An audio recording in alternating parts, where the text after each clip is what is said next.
Good morning. We are now recording and live. My name is Vivian McHale, and this is the initial meeting of the new Maine Commission on Abandoned and Discontinued Roads. Thank you all for being here. I hope that everyone received the email I sent with materials, including an agenda, the list of appointees, and all of those preliminary and foundational materials. I will officially call the meeting to order. Room rules that I think are relevant here today. We are only allowed to enjoy water while we're at the meeting. Feel free to run out and get that if you need that. We don't need special permission or anything along those lines. This is most definitely not a hearing. And Carla Black, who will introduce herself momentarily when we get to that part in the agenda, has graciously said she will keep some sort of minutes that we can then fill in. This meeting is being recorded and the link will be made available to interested parties and to all of you for your files. So thank you, Carla, for keeping an outline for us, at least for today. So I will start by taking roll call and then we'll go into introduction so you all know who your colleagues are here on this commission. The first seat is held by Corporal Chris McCabe, and he is unavailable to be with us today. He is on vacation, but we will connect with him after the fact. Brian Bronson. I'm Brian Bronson from Bureau of Parks and Lands, Off-Road Vehicle Division.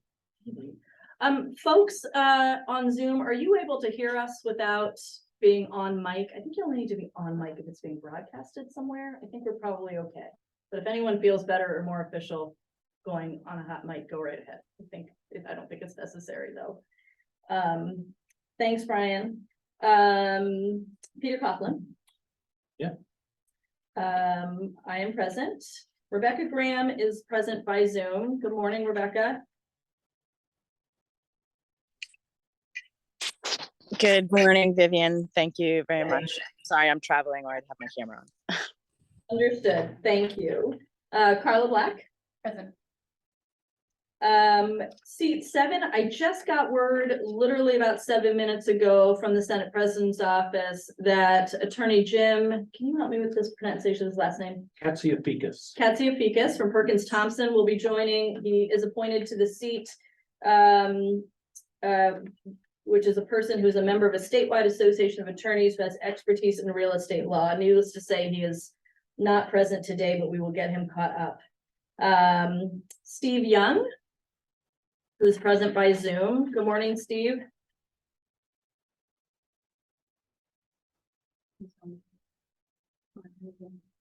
I think you're muted. We can see that you're here. Can you try your microphone for us one more time?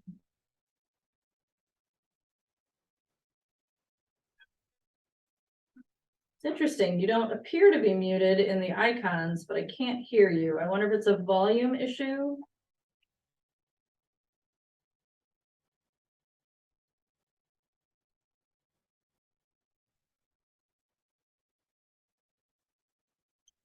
I am not able to make out what you're saying.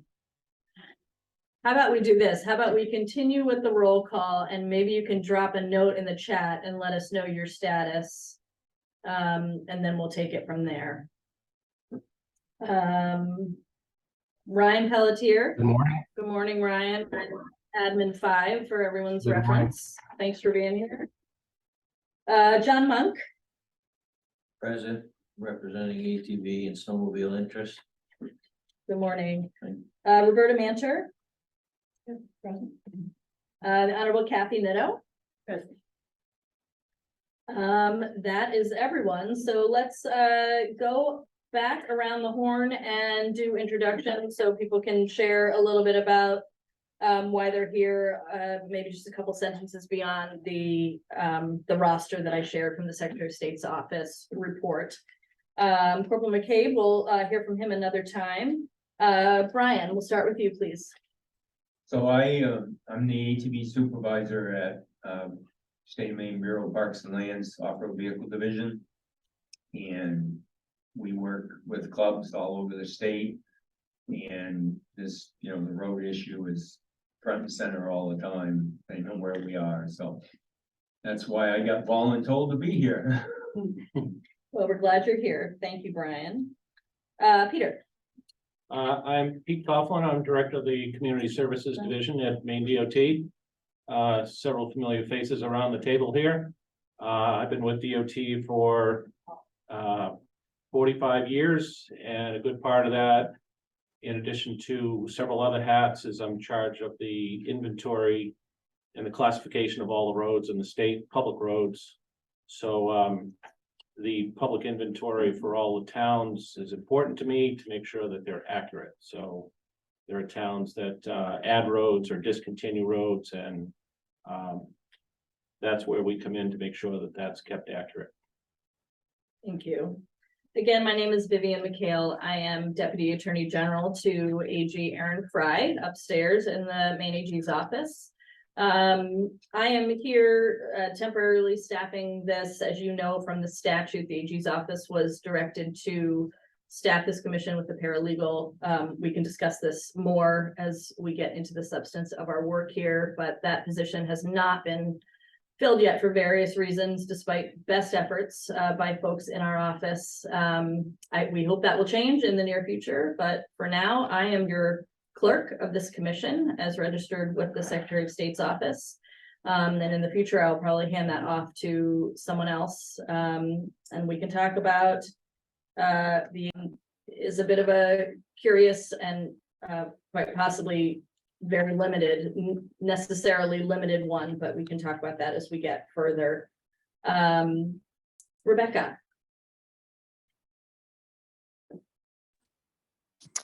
Thank you. I am here representing Maine Municipal Association, who represents the 487 towns in Maine. And we generally have deep interest in this because a number of these rather complicated designations around roads can either be a burden for communities, or expectations around them can expand their available resources to meet them based upon those communities.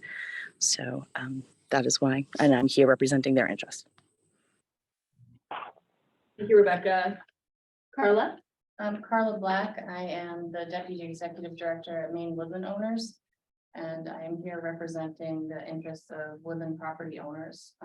As you might imagine, woodland property owners own land and property on many discontinued and abandoned roads. And so the issues of liability is of concern for our constituency. And what uses are allowed is one of the other areas that we're very interested in. Thank you, Carla. Steve? I called in. Can you hear me now? Perfectly. Thank you so much. Sorry about that. Okay. No, it's I checked my audio first. I don't know why it wasn't working. But I'm Steve Young, president of the Upper St. John River Organization. And we are a 501c3 nonprofit and actively promoting sustainable natural resource management, biodiversity, and that sort of thing. And I got invited by Troy Jackson. Thank you so much. Ryan? Good morning, Ryan Pelletier. I'm currently the county administrator in Aroostook. That's who I'm representing county government on this panel, but the previous 20 some years I served as a town manager in 3 different communities. Worked with many of you on this committee actually in different roles over the years. In Aroostook County, we maintain about 120 miles of local roads in our unorganized territories. Over my career, I've actually had the I don't know if it's a good fortune or bad, but to actually discontinue and abandon some roads. So it's an issue that's very near and dear to our hearts here. Thank you so much. Thanks for being available today. Roberta? I'm Roberta Matter. I'm from Maine Roadways, which is an acronym for Residents and Owners on Abandoned and Discontinued Ways. This has been a project that's been dear to my heart for about the last 40 years. And we now try to help people all across the state who have problems of one sort or another with abandoned or discontinued roads. I'm hoping a little later I'll get a chance to give you maybe 3 minutes rundown of what I hope this committee will accomplish. But briefly, I've been saying for years that we won't solve this problem unless we get all the interested parties together to work on it. Because solving it for one party isn't going to work for the other parties. Thank you so much. Kathy. So, termed out Representative Catherine Maddow. So I had brought this probably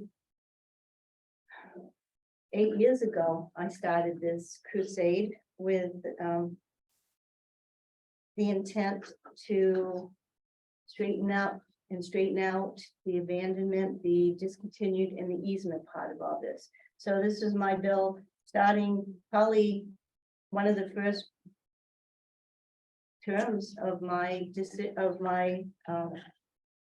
tenure, and it actually became law on May 7th of 2022. So thank you. Thank you.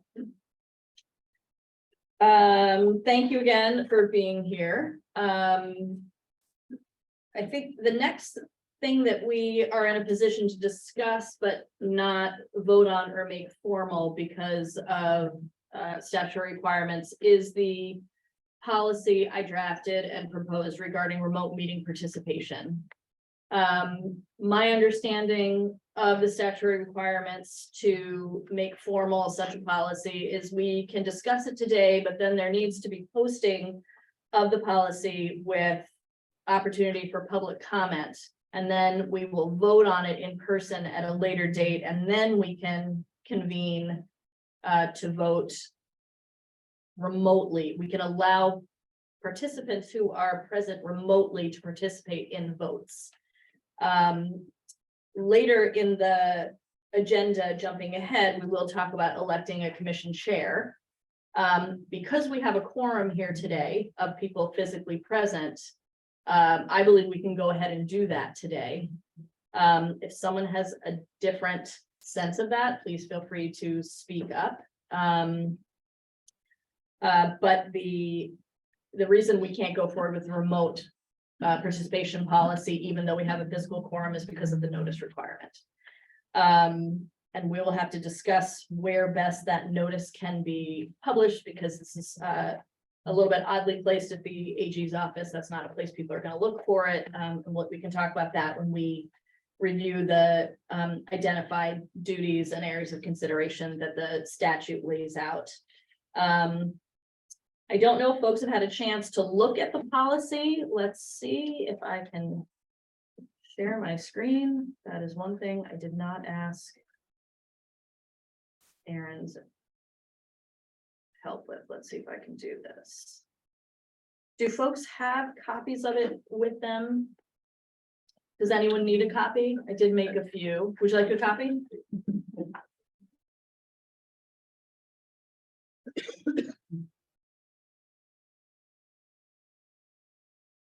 Oh, you know what? I spoke too soon. Hang on, let me figure out how to do this. Yeah, I'm sorry to make you do that.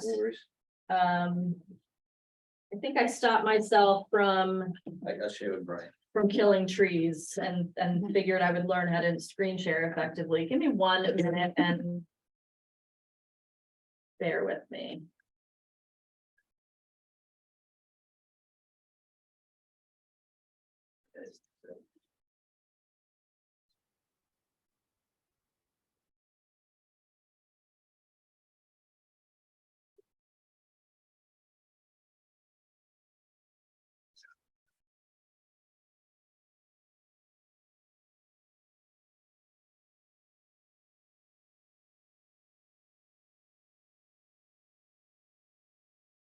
Oh, everything looks different here. I thought it would be a little more intuitive. We're all learning the limitations of my.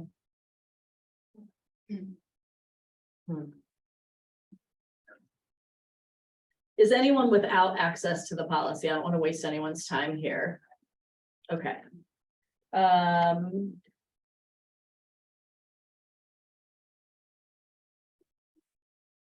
Does anyone want to school me on how to do this? Screen share, well, Okay, we have a copy. Vivian, I'm gonna get my copy and I'll. thank share you with so much. awesome. Thank you, folks. I appreciate it.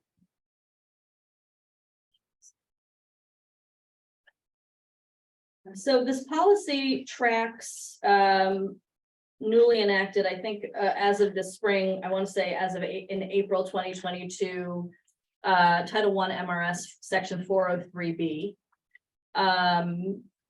Do people have questions about it to start?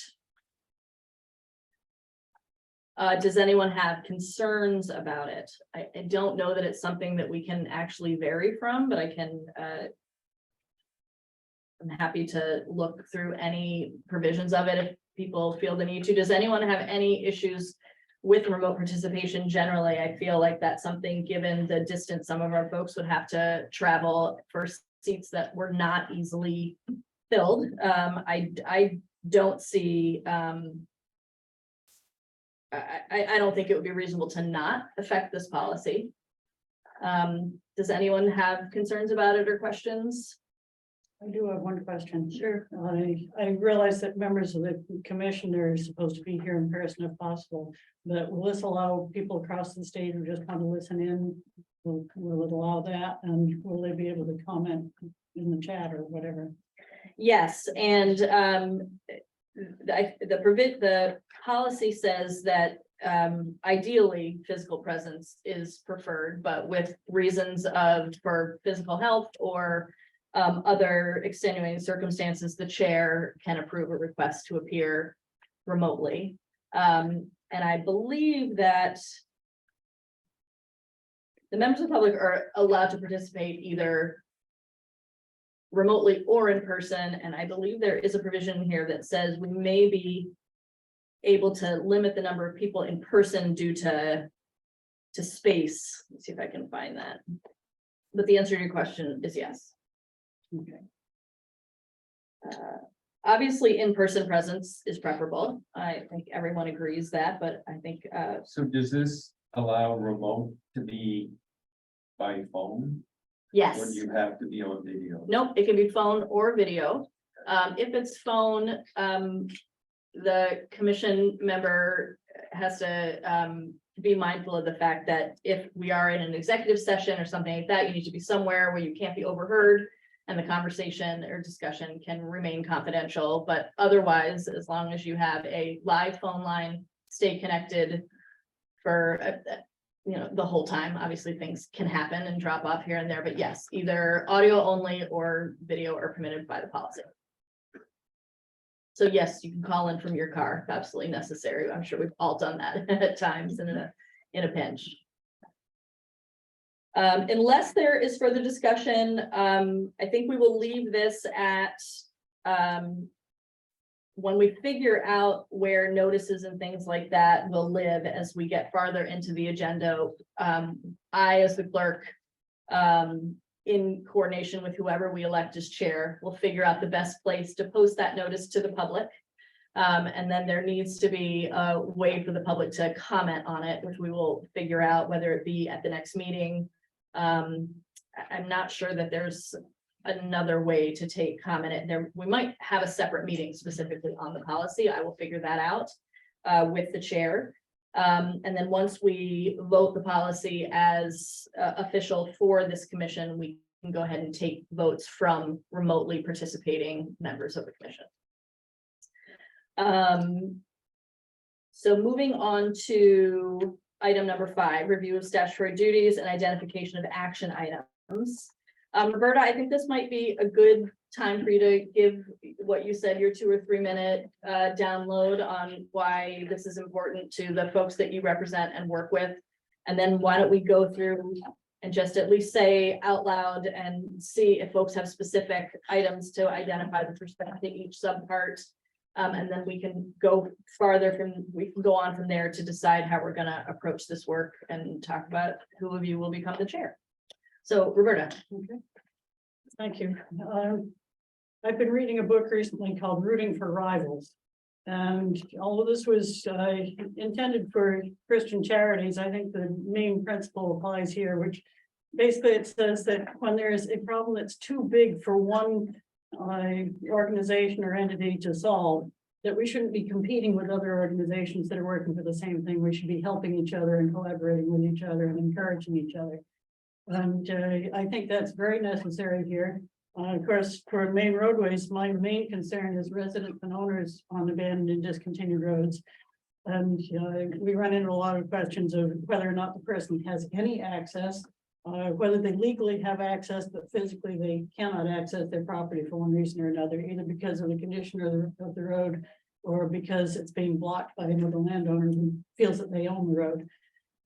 But these are issues that come up with all these interests. I know that towns have an interest in keeping their taxes down. And the cost of maintaining roads these days is phenomenal. We know that realtors have an interest in being able to sell their properties and assure the buyer that they have access.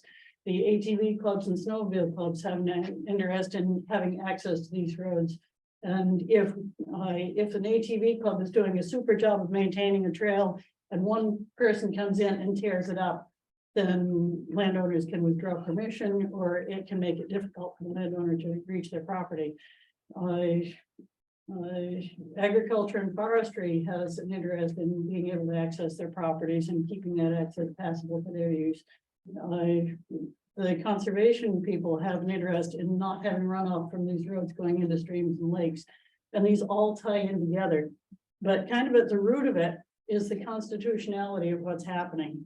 And you'll probably get tired of hearing me refer to Jordan versus the town of Canton.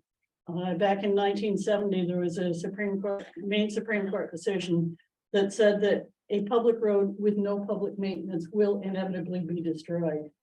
And that property access is a right attached to the property. And when that access is taken or even damaged, it requires both due process and just compensation. And the problem here is that we have a law on the books. Actually, we have a few laws on the books that create public easements. And a public easement is a public road with no public maintenance. And we've seen this all across the state, that I get complaints from people on a regular basis that I put $2,000 into this road and somebody came and tore it up, or I put, $5,000, $10,000. Private individuals trying to maintain these roads so that they can have access to their own property. And yet the public has a right to come and use that, and the public has no responsibility for it. And we see that as being blatantly unconstitutional. But how do you fix the problem? Because you can't just say, well, the towns are responsible, because the town's going to have the finances to bring it up to town road standard. One of the things we've suggested is to institute minimum maintenance roads, which they have in some Midwestern states, where the town isn't required to keep it up to full town road standard, but just to keep it passable for the uses for which it needs to be used. So that's one of the things we've suggested. I also have a list of what I call small tweaks, things that wouldn't completely solve the problem, but that might make things a little less worse, that might mitigate the problem a little bit here and there. And if we keep picking at it, hopefully eventually we'll find a way to actually solve this problem.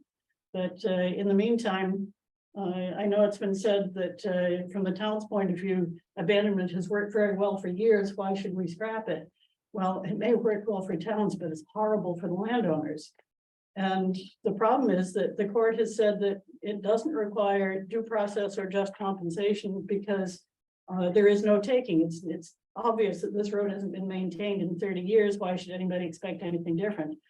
And the law that went through last year, thank you, Kathy Nadeau, modifies the abandonment statute so that it does now provide some due process, but not as much as we'd like to see. It's still a pretty tight window for trying to get anything done on an appeal. And the reason that this is a problem, even with abandoned roads, where there's this 30-year period of non-maintenance, is that once that road is declared abandoned under the statute, it becomes a public easement. And now you have a public road with no public maintenance. Maybe this is a road that has been grown in that nobody has used for 30 years, but once that declaration is made, the landowner can say, well, I need access to my property. I'm going to clear out this road, build it up, make it passable for my use. Now the public has a right to use it. So I kind of joke that Maine Roadways motto is build a better public easement and the world will beat the pathway to your door. And that's just what happens. As soon as people see that it's passable, they say, oh, look, now we can go in there. Now we can see where this goes and go in with our mud runner in mud season. Or now we can get our wood out. And or just, people exploring.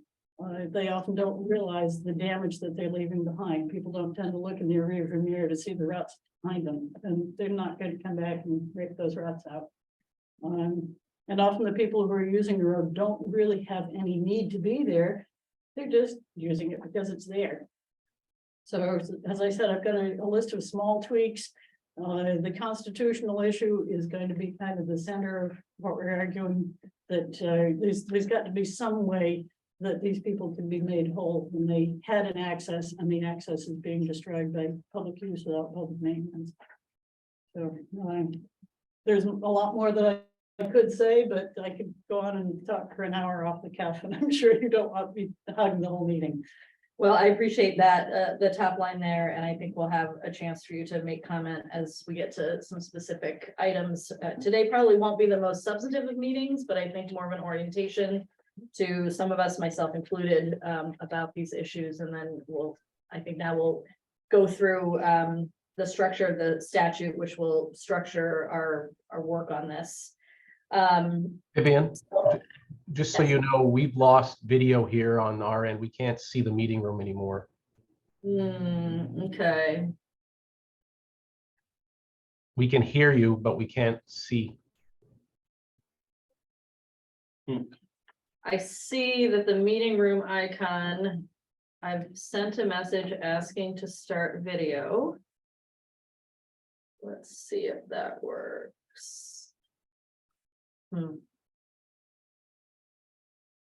You have to click on where it says start my video.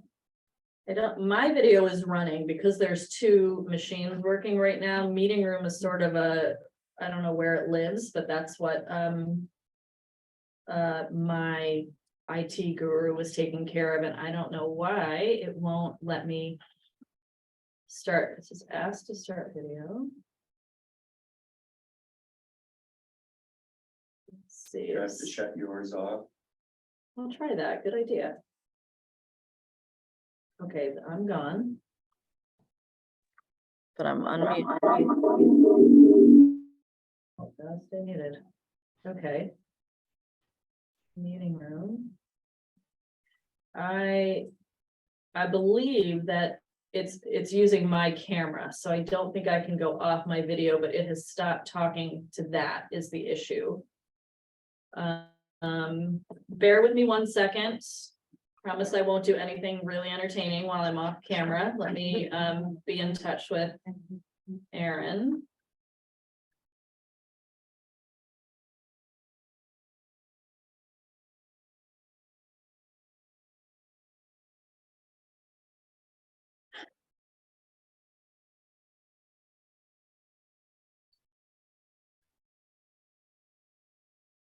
How many years are we into this pandemic? I really should know how to do this.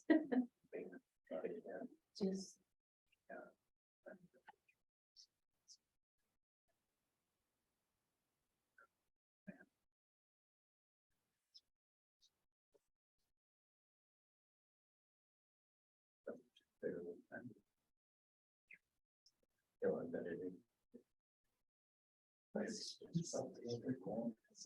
I'm gonna go on mute for a moment and actually try to call Aaron. I sent him an email, which he's usually very responsive to. So bear with me for 1 minute if you want water or a comfort break.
Okay, So just, so there's another mouse here. yep, Didn't even so know if that that. happens, you can Okay, use great. that mouse to control it. Perfect. Thank you so much. Sure. Apologies, everyone. I can't promise it won't happen again, but we're learning here. We'll wait till Kathy comes back and then get started again. Do that, or we can let her chair while she's going. Was that a little electric chair? Get your nomination speech ready. That was her bill.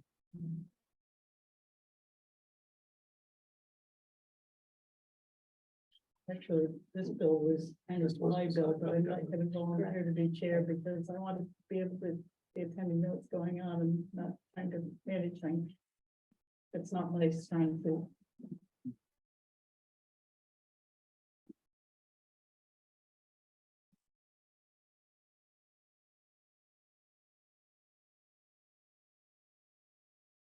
Peter, does MDOT have an up-to-date map layer that shows all these discontinued roads?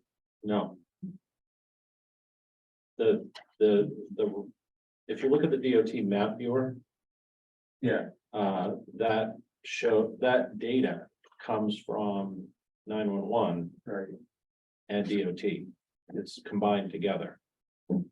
So what shows on there, when you click on jurisdiction, the public roads, state highway, state aid, townway show up, Right, anything that's maintained. And the so-called non-public ones are kind of light gray, kind of. You can see them, there's a name on them, but that's just 911 data. It's where someone lives. It does, If no one lives on it, then it won't show it all. probably not. what it does have is discontinued county roads. If you go over to the layers tab on the right, and you click on add and then type in RIG, it'll come up with right of way county layout. And if you click on that and then click on a road, it will tell you if it was discontinued by the county. There's about 3,000 discontinued county roads in the state. And I can make available that listing to you if you want it, if you don't want to print out and on flash drive. Which the DOT was very kind to give to me a number of years ago. But there's no listing on town discontinuances and no listing on abandonments. Sometimes you can find things in the registry of deeds, but it's pretty spotty. Thank you for your patience. It looks like everyone is still with us remotely and back in the room.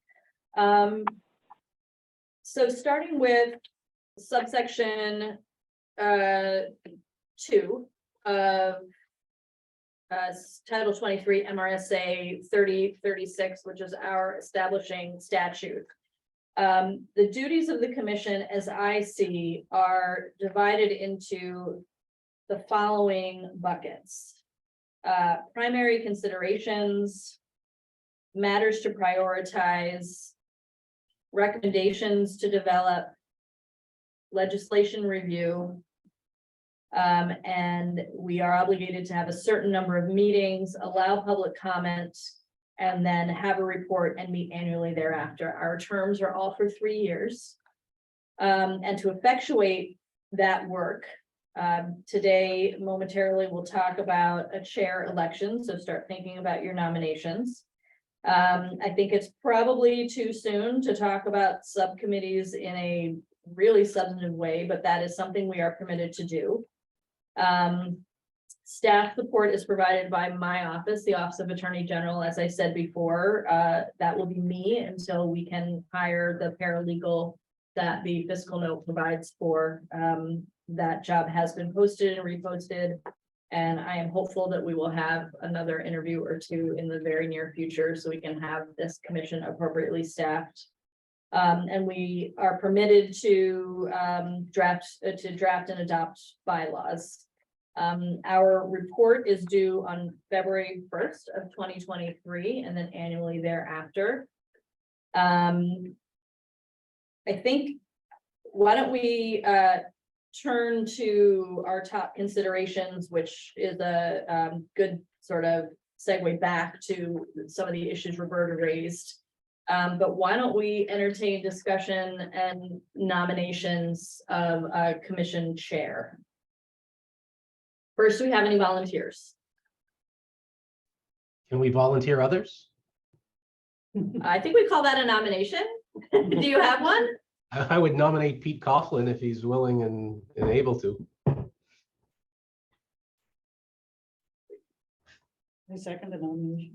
I respectfully thank you, Ryan, but I would prefer to decline that. Do we have any other nominations before we turn back to Pete and dig back into that?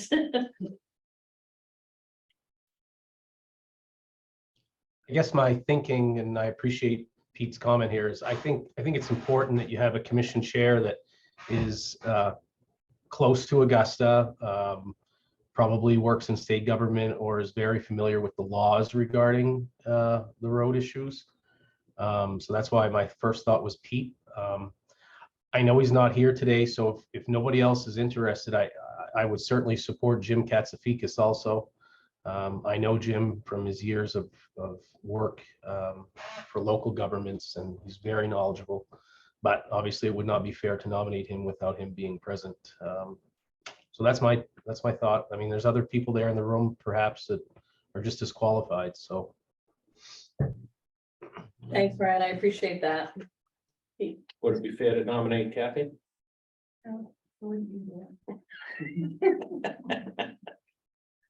I second it.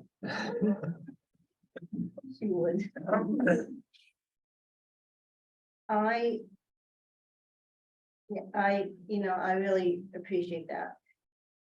I think that, you really need someone with law behind them. I don't have that. I presented a bill. I know this bill doesn't make me qualified to chair.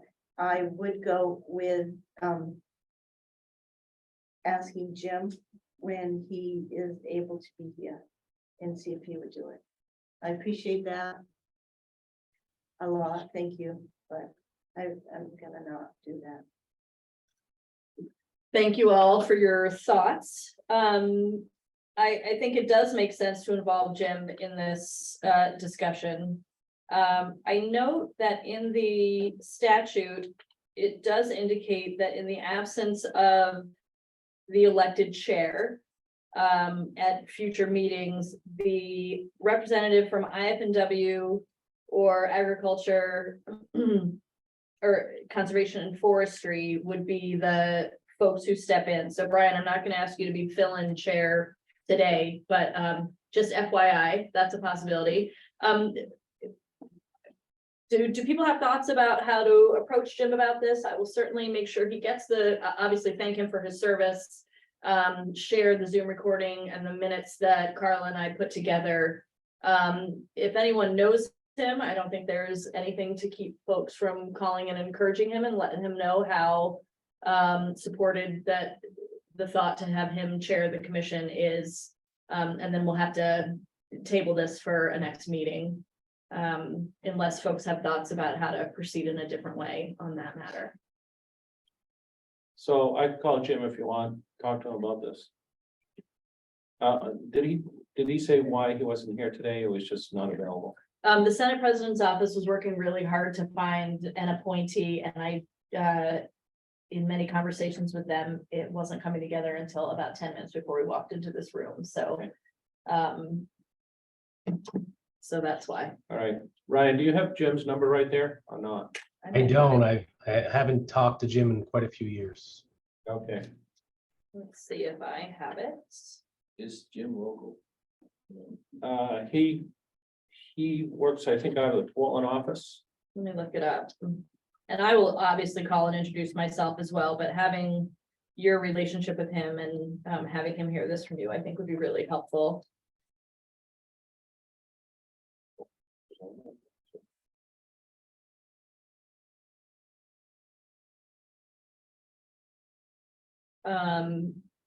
That makes good sense to me to proceed in that way. Does anyone have any comments or concerns with respect to that suggestion and that way of proceeding?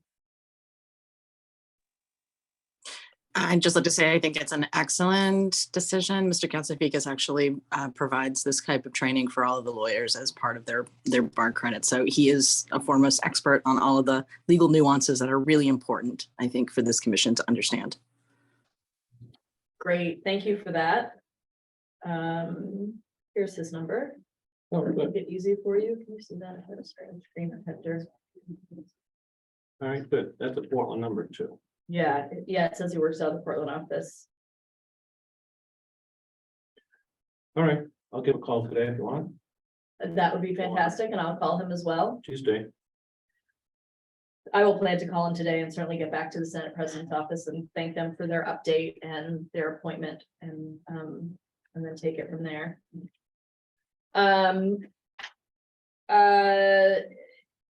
If everyone is comfortable, I would like to go back very briefly to the duties of the commission with respect to our top considerations and then the matters for prioritization in subsections 2A and B of the statute. And I'd like to take a few minutes on each point to see if folks have thoughts on it, just so we can start introducing the primary matters the commission is going to need to consider as we take our leave from one another today and think about this work and are talking amongst ourselves until our next meeting, which we'll set. So 2A1 is the consideration of property owner liability, including personal injury, property damage, and environmental damage liability resulting from public use of an abandoned or discontinued road. Is that back to you? Yeah. Yeah, pardon me. Yeah. Can you see that? Yes. Is there anything that folks want to raise that we would like to be reflected in the minutes as a current hot issue topic that falls under this bucket, this category? That's like, this is huge, obviously, they're all huge. Did I see your hand, Roberta? Go ahead. Under liability, are you talking about like accident liability, or are you talking about who repairs damage to the road? Well, it says, and it's a very valid question. I don't have any more answers than what the statute says, but it says personal injury, property damage, and environmental damage liability resulting from public use of an abandoned or discontinued road. Yes, that can be a problem, because I know that in some cases, the landowner can be held liable if there's runoff from a road going into a stream.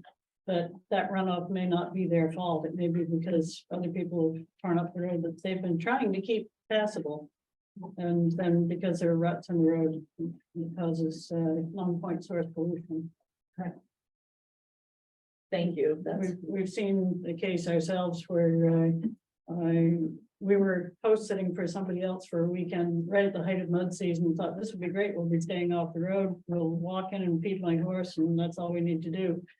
And in our absence, somebody else drove in during a torrential rainstorm and left a set of ruts going for a quarter of a mile uphill. And all that rainwater was channeled into those two ruts. And when it came down to the culvert at the entrance to the road, it blew the culvert out, and we couldn't get within half a mile of our house. We have no idea who did it. right, right. Thank you for that. Any other comments on this point? Obviously, these discussions will be ongoing and much more fulsome, but just to start getting people's feet wet with the issues that we'll need to tackle. Public easement retention over an abandoned or discontinued road, including the scope of permitted and actual public use, is subsection 2A2. This would be number one on my list. Okay, Good to know. Again, this Jordan versus Canton, which says that a public road with no public maintenance will inevitably be destroyed. And that in the absence of due process and just compensation, that violates the Constitution. And we have Brown versus Connor in 1941, which said that if a statute is unconstitutional, its antiquity will not save it. And then we have Brown versus Warpolowski, where it said that the public easement can only be established when there's a public need for it. And yet we have the abandonment statute, which says that if you can prove a town has not needed a road for 30 years, it automatically becomes a public easement. So where's the public exigency in that? So there are definitely constitutional questions here. Okay, thank you. Seeing no further comment or heads up or hands up, subsection 3 of this section is statutory terminology related to abandoned or discontinued roads. I imagine that there are folks in this room who have probably some thoughts and experience with maybe some difficulty or areas that we might want to look at with respect to statutory terminology. That might be something where Jim would be especially valuable. I don't want to be the only one speaking up here, but Go ahead. there are at least 3 definitions of public easement or of private way rather, and they conflict with each other. There's one definition that says that a private way is a public easement. There's one definition that says that a private way is a private road or driveway over which the it's privately owned and privately maintained and over which the owner can restrict access. And then there's a third one that kind of is a mishmash of the two. It says that a private way is a private road or a public easement. That is helpful. I appreciate that rundown. This is an intent. Are you trying to condense those 3 into one that's consistent? Is that what you're? Go with like- The definitions need to be clarified. You know, each thing needs to have a different terminology and a different definition. You can't use one term for 3 different definitions. Correct. Okay. I think it's going to require changing maybe the name of some of those, you know, instead of calling it a public easement, we'll call it something else, but keep the definition.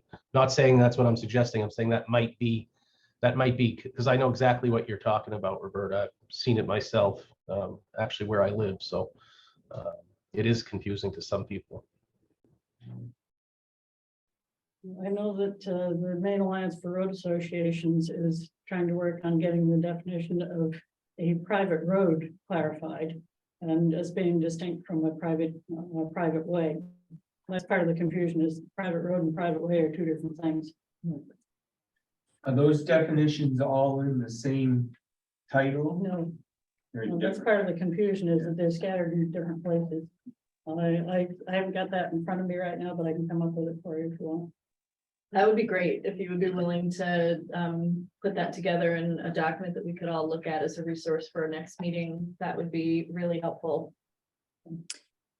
I think Jim's bar training has all those definitions broken down really well and would be super beneficial rather than maybe recreating the wheel. I think he also can provide some substantive history as to this, because there are a number of roads in which are private but had a group applied public easement on it to allow, and I'm thinking of specifically like Gray and Wyndham, to allow that town to do winter maintenance. So they couldn't constitutionally do that without that. So I think that that also helps skew those definitions, and they exist for some pretty important reasons that are really situationally defined. That is really helpful. Thank you. Roberta, I appreciate your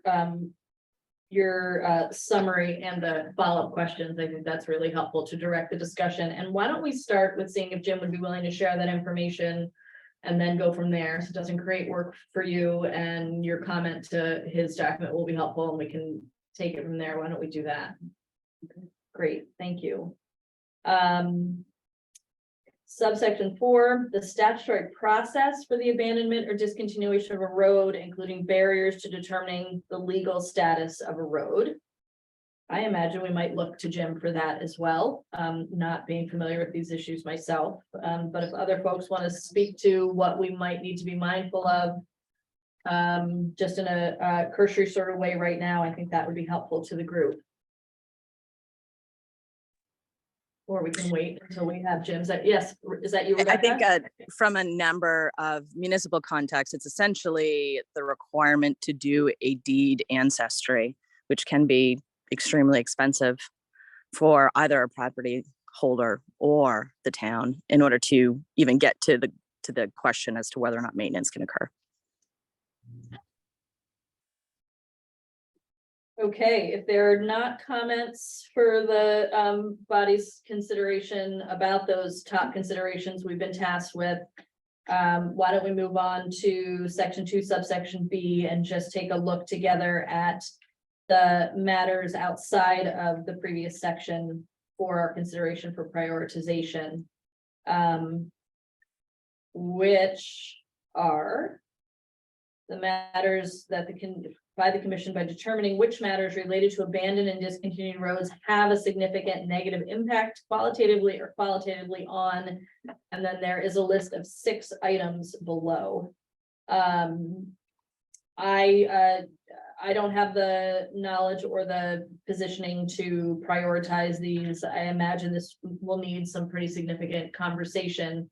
If there are ones that stand out to people right now, just looking at them, I would ask for input that way, so we understand where our fellow commission members might want to go in terms of prioritization, so we can think about that once we have our full complement of commissioners here for our next meeting.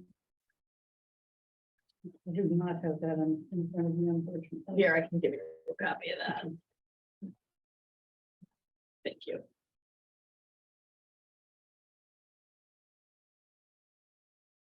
That is located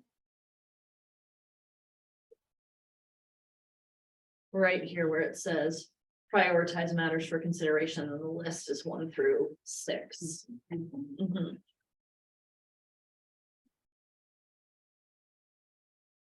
In people's work and experience here in the room and on Zoom, are there any of these issues that rise to the top for any of you that you'd like to identify, so we can be thinking about that? Can you hear me? All right. Perfectly. I would say the recreational users of an abandoned, discontinued road would overlap with, again, the public easement retention over, it overlapped with the previous section, but there's a lot to that one. I mean, I think one of the biggest interests in these abandoned roads will be used by ATVs, for example. And there's a bunch of considerations there. I think it is an important thing for people, ATV access. However, like when it comes to things like snow sleds and it comes to things like designated habitat areas, there can be conflicts there. So I just think that's going to be a big one. Thank you. I agree, and the way you outline that, it does show how much that it captures previously in the statute, and some overlap with the other issues for consideration in the subsection 2B. Any other thoughts about that list, Kathy? Number 5, the municipality, I would like to know where they are on this bill, on this law now. And I plan to go to my town manager and ask them where they are, or ask her where they are on this. I think that this would be a good thing for all of us to go to our town hall, manager or mayor, and see what it is that they're doing to make this right.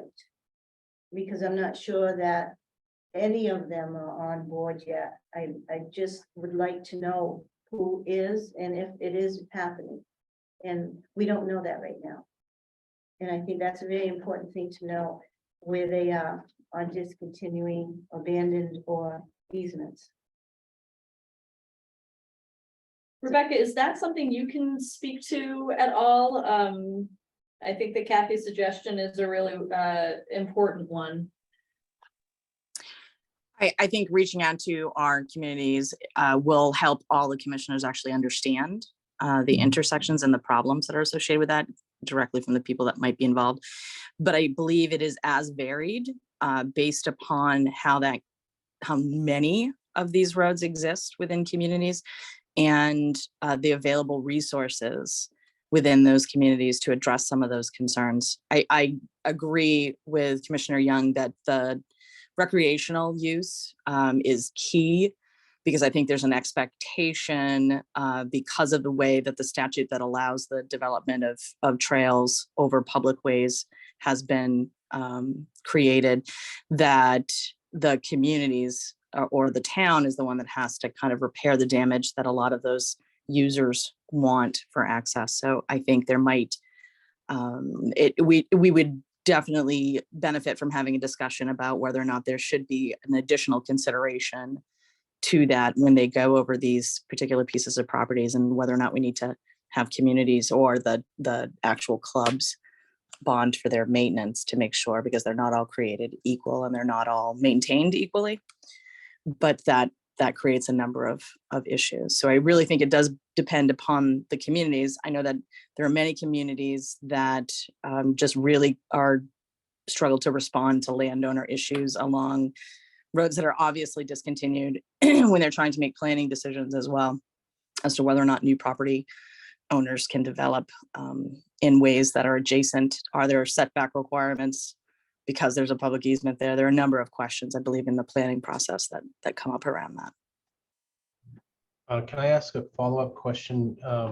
Rebecca, is the work of this commission something that your legislative policy committee will be tuned into as far as hearing report backs or feedback, or a way you can gauge some of the municipal membership?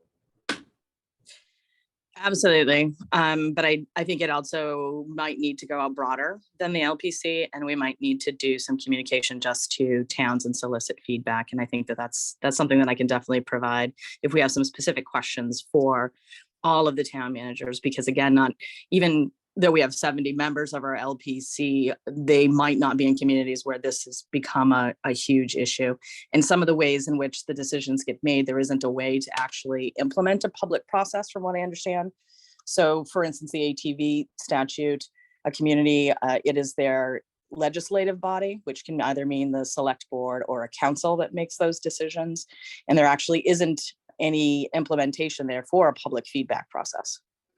So even if they wanted to do a public feedback process around that or change that decision, there isn't a way even to accept a petition, I guess, for that. So there's some mechanisms that could be built in even in the recreational piece.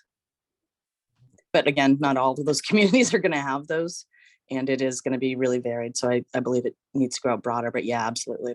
They'll be in that loop.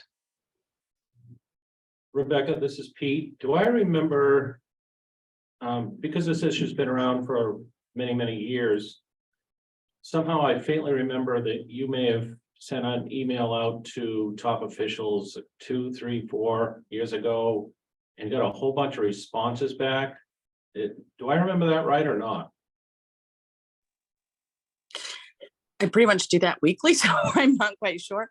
I know that there are some roads around this, particularly around posting. There's been issues and getting feedback around posting for seasonal issues, which are going to become more and more of a problem. And then I did, when we were talking about the forced maintenance of these ways, I got a lot of feedback about that. But I'm happy to provide that, although that's really specific to that particular bill, which is about forcing communities to maintain roads or long driveways, basically. Okay. My big priority on this one, of course, would be the landowners and the residents. Rebecca just referred to long driveways. In a lot of cases, people wish these were their long driveways. They'd be perfectly happy with maintaining it if they were maintaining it for themselves. But the big issue that keeps coming back to us is when there is a road that provides the only access to somebody's home, and the public has the right to use it any way they please. And there's very little responsibility on the part of the municipality to repair any damage that the public does to these accesses to property. And I understand that towns don't have a lot of resources to do this, but if there were some better mechanism for defining what the public's rights are and what their responsibilities are, because rights and responsibilities need to go together.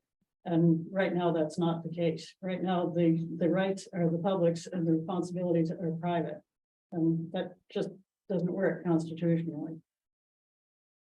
Great, thank you. And Rebecca, thank you for your input, and I appreciate the follow-up questions from Pete and Ryan. That was a helpful discussion. Following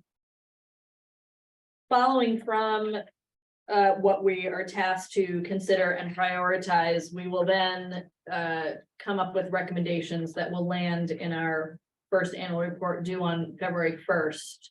And it may be that there is legislation to review as well. That is another charge of this body. The issue of whether or not we need subcommittees or bylaws, I think, is probably premature right now, unless anyone disagrees. I can imagine subcommittees at some point, possibly bylaws. I don't know that are necessary from my way of thinking about it. And obviously, we're not taking any votes today just yet, but that's something that any member of the commission can certainly raise going forward if you feel that we need to have that sort of structure. I think once we have a meeting, hopefully of everyone present, which we'll look to dates soon. I think then we can look at subcommittees and see, you know, for instance, the reaching out to municipalities might be very well directed by having a subcommittee sort of coming up with a list of questions to pose, as Rebecca suggested, so that we're comparing sort of apples to apples and figuring out where the variation is and what the challenges are going to be. I think that might be an appropriate place to have a subcommittee. I believe that we've covered pretty much everything on the agenda so far. Please stop me if I'm sounding ambitious or if I'm rushing us through. That's not my intention at all. Vivian, like, I'm sorry. Could I just add one thing to that list? yes, please do. One of the key pieces I think that might be helpful, given the number of folks that have moved into the state during this pandemic area, is some sort of way, which normally comes out of a traditional kind of review of land process, which totally didn't happen in this last purchasing rush, is trying to get notice to people, because there's also an issue, I think, within many municipalities of folks that bought land sight unseen and then didn't realize what it was that they had, and now believe that that becomes the issue of the local municipality. So maybe some sort of information about the expectations for property owners who do buy land on these roads. There has been some fairly recent legislation that now requires disclosure on either a piece of residential property or just a piece of raw land is sold, that the seller is required to disclose if the access to the property is not maintained by the public, and if not, who does maintain it if known. And then an even more recent piece of legislation says that when there's a private road, and you have to be careful here because it does not include private ways. It specifically says private roads. When there is a private road where there's 2 or more residences, it's assumed that all landowners share equally in the maintenance of the road unless there's some established road association. And we're already running into problems with that one, where either the seller has misinformation, or it turns out that the people who share in the maintenance of the road aren't really going to share. In one case, there's one resident, a piece of land that's owned by a Boy Scout troop that apparently hasn't visited the land in 10 years or more, and a piece of forest land and town public land. And the only person who has any interest in maintaining the road is the resident. So the statute isn't working well, and that's one of the things that I think we need to look at. Thank you, Rebecca and Roberta. Are there any other comments or things that folks would like to highlight with respect to what we are charged with as far as the top considerations in subsection 2A, or the matters to prioritize in 2B?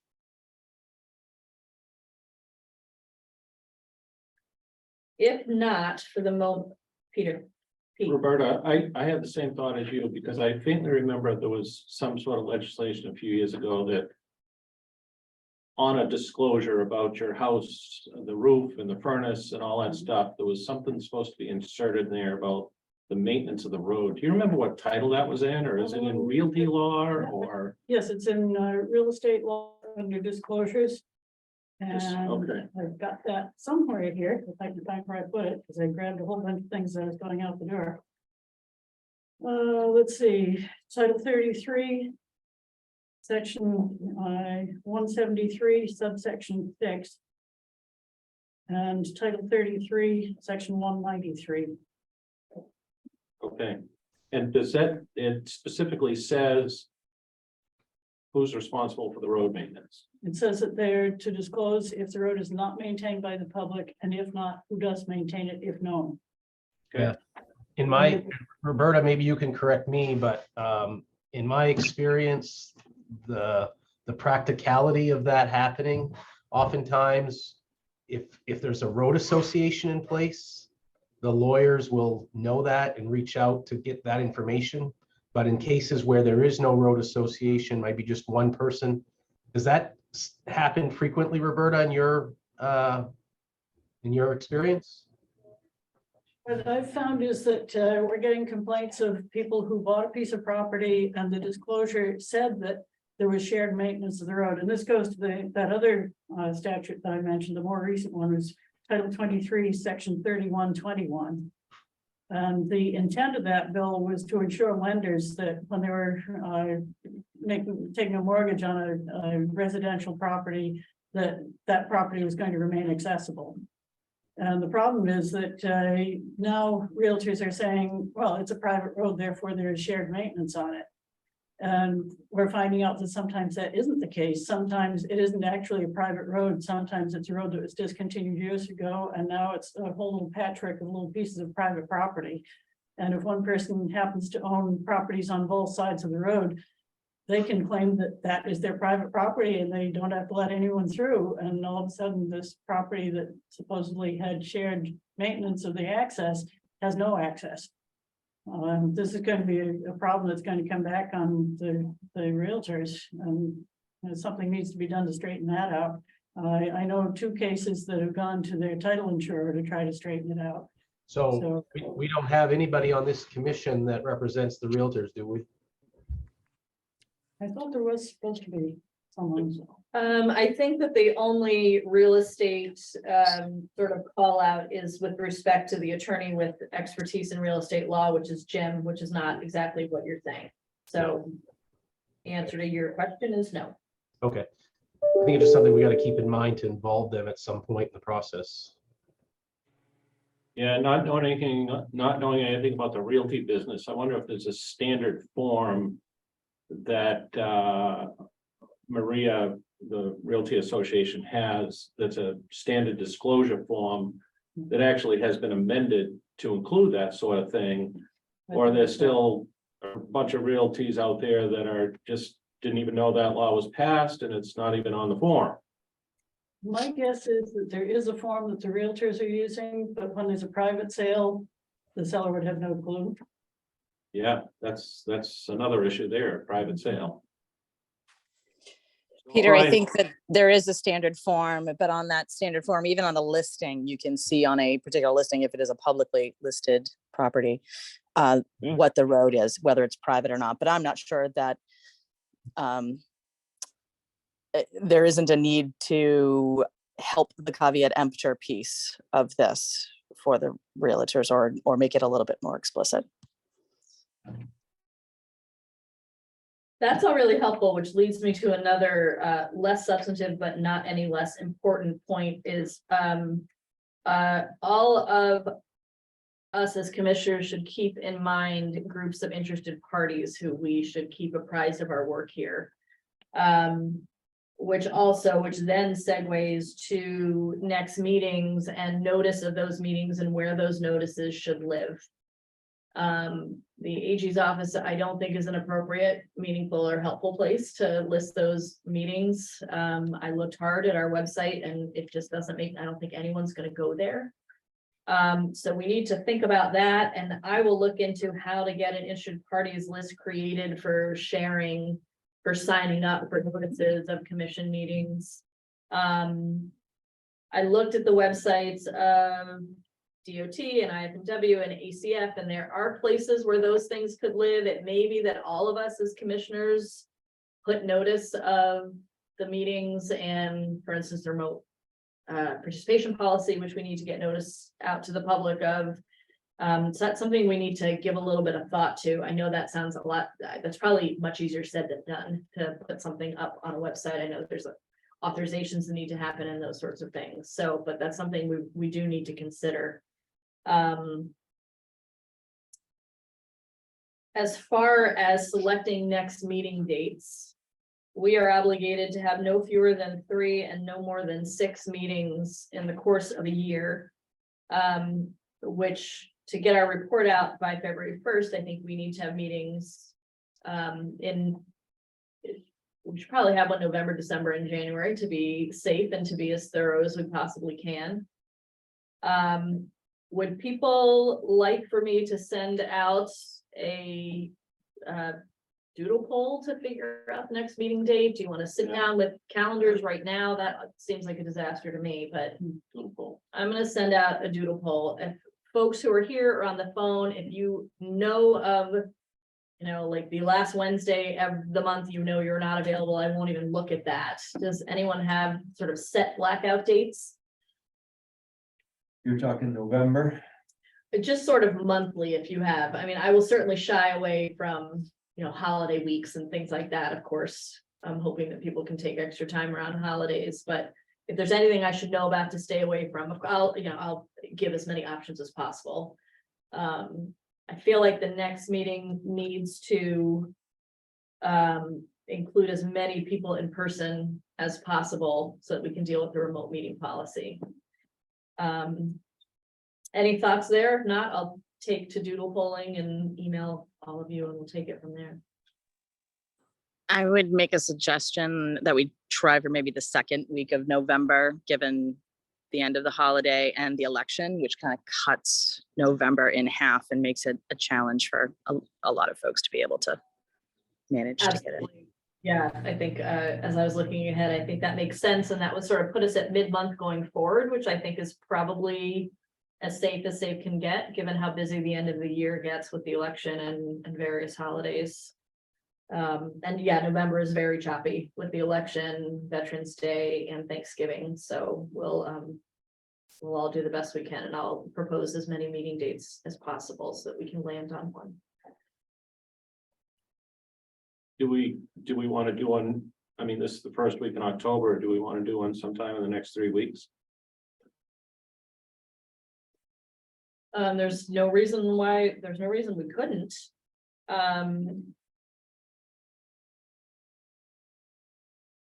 I will include that in the doodle poll as well. And then, because I think it makes sense that if people are available, that we convene.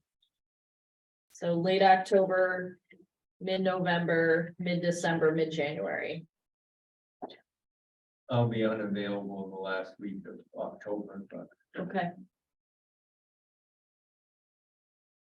So Vivian, let me ask, because we got started late here, and here it is first week in October, and it says we're supposed to meet 3 times each year. Is that our intent to meet 2 more times before December 31st? That was kind of what my thought was, to make sure we comply with that. Okay. I mean, I suppose there's an argument to be made that we get sort of a pro rata calendaring kind of thing, but I don't want to go there if we don't have to myself. I think it makes sense to try to have as many meetings as we can before we have to report on it. Exactly. Yeah. By the way, one other thought, if I can backtrack just a little bit, I wonder if another interesting group would be land surveyors. They often run into trying to figure out what the status of the road is.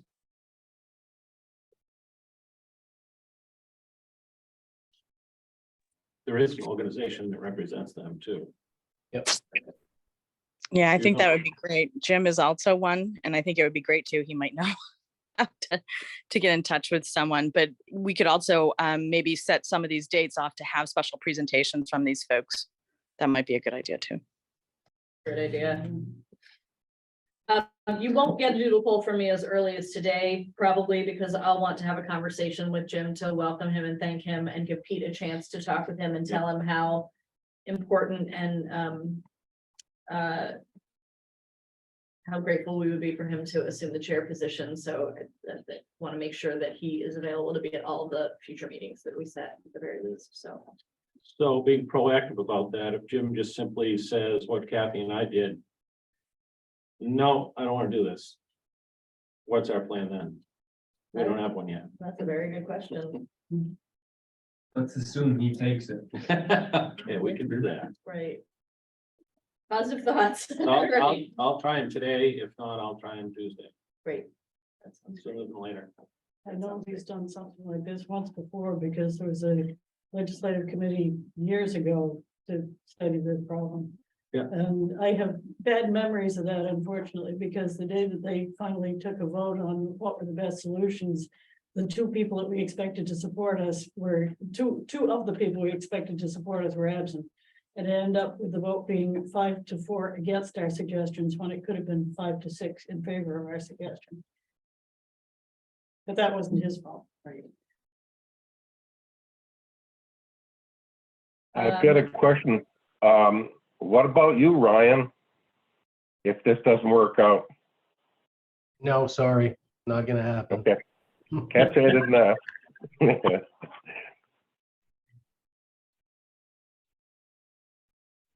All right, if folks would take a look at the agenda and hold me to it and make sure that we haven't missed anything.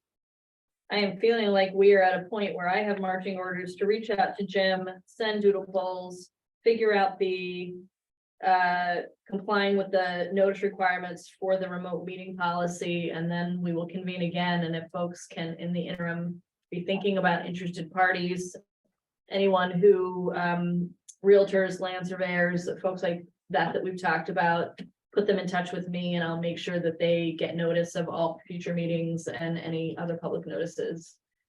And then I think we can hit the ground running after this sort of formational initial meeting. And Carla, will you take in minutes here today so that those are going to be written up after each meeting, or how are we gonna do that? I tried. We'll see how they go. Okay, That's great. Whatever you can come up with, and I can flesh out, and people can, those will get circulated, of course, and people can chime in for any corrections, additions. And I will remain clerk of the commission until we, knock on wood, are able to hire through the Attorney General's office. So I have us registered with the Secretary of State. I or my predecessor or colleague will have a annual report to file with Secretary of State that notes each meeting that we have. I don't know that we are required to provide minutes, but we'll have them if need be. And we are not necessarily required to provide a recording of the meeting, but I don't see why we wouldn't, and it's certainly easy enough to do. So what will result from this meeting is a link that I can share with anyone who is interested in having it, or if anyone here wants to revisit it or share it. It would be wonderful when we get those minutes, if you could include the references to any resources that were mentioned, whether it's laws or, you know, the current work going on, that sort of thing. It'd be great. I'm sure Carla did her best. I was scratching down statutes and cases and other resources too. So maybe when everyone has a chance to review, and I will give you a deadline to get your comments and additions back to me. I'll then work them and then circulate them, and then we will start each meeting with the vote to approve the previous minutes. So Another thought, would it be a good idea to have a list of contact information for the various organizations represented here? sure, I think that it's probably not too hard to locate that based on the roster I gave you from the Secretary of State's office. But if people have specific information about their organization that wouldn't be reflected in the title under additional information, we can people should share that, certainly. Does anyone have any other business or announcements that they would like to make before I call for a motion to adjourn the meeting? I'd like to say I'm extremely impressed with Roberta's research and depth of bringing this to the table, because it's quite a bit of background that someone new to the table like me is gonna appreciate, so. Thank you, Kathy, for putting the bill in, and hopefully this comes out with an outcome that takes us forward. Any other comments? Is there a motion to adjourn the meeting? Second? Seconded. The meeting is adjourned. Thank you all so much. Thank you. Thank you. Thank you, Vivian. Thank you all. Thanks for being available, everyone, on short notice. Very Thank you very much. Thank you. Thank you. Have a great long weekend, everyone. You too. Thank you. I think I got some quite a bit. Okay. Maybe got a